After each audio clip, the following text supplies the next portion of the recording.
राधे राधे, जय श्री कृष्णा। आप सबका स्वागत है मेरे चैनल पर। आइए मैं आपको सुनाती हूँ नागपंचमी की कथा। ध्यानपूर्वक सुने। एक सेठ जी थे जिनके 7 पुत्र थे और सातों के विवाह हो चुके थे। सबसे छोटे पुत्र की पत्नी श्रेष्ठ चरित्र की और सुशील थी, परंतु उसके भाई नहीं था।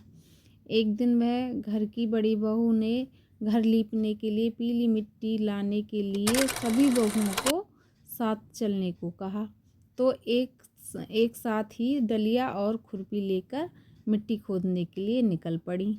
जब बहुएं मिट्टी खोद रही थीं, तभी एक सर्प निकला, जिससे बड़ी बहू खुरपी से मारने लगी।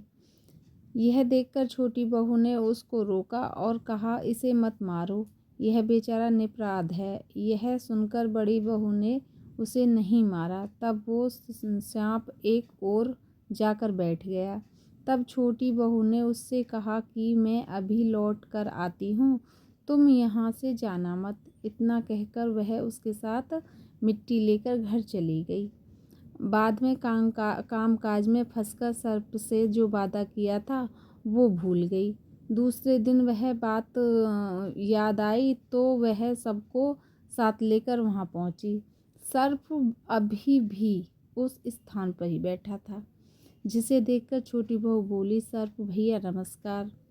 ये सर्प ने कहा, तू भैया कह चुकी है, इसीलिए तुझे छोड़ देता हूँ, नहीं तो झूठी बात कहने के कारण मैं तुझे अब तक डस लेता। यह बोली, भैया मुझसे भूल हो गई, मुझे क्षमा करो, मैं आपसे माफ़ी मांगती हूँ।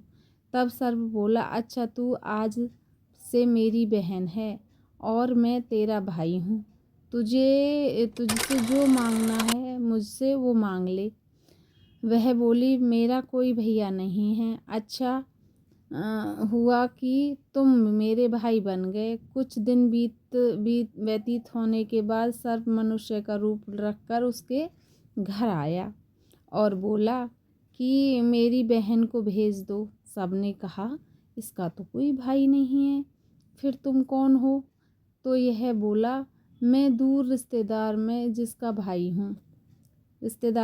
इसका भाई हूँ, बचपन में ही बाहर चला गया था। उसके विश्वास दिलाने पर परिवार के लोगों ने छोटी को उसके साथ भेज दिया। उसने मार्ग में बताया कि मैं वही सर्प हूँ, इसलिए तुम डरना मत और जहाँ चलने में कठिनाई हो वहाँ मेरी पूँछ पकड़ लेना। छोटी बहू ने वैसा ही किया।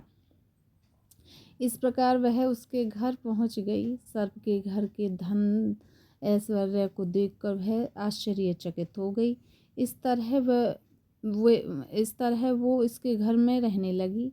एक दिन सर्प की माता ने उससे कहा, मैं एक काम से बाहर जा रही हूँ, तू अपने भाई को ठंडा दूध पिला देना।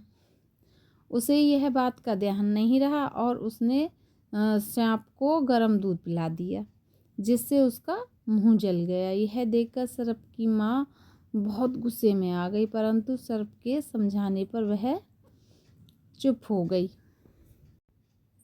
तब सर्प ने कहा कि बहन को अब उसके घर भेजना चाहिए। तब सर्प और उसके पिता ने उसे बहुत सारा चांदी, जवाहरात, वस्तु और भूषण आदि देकर घर पहुंचा दिया।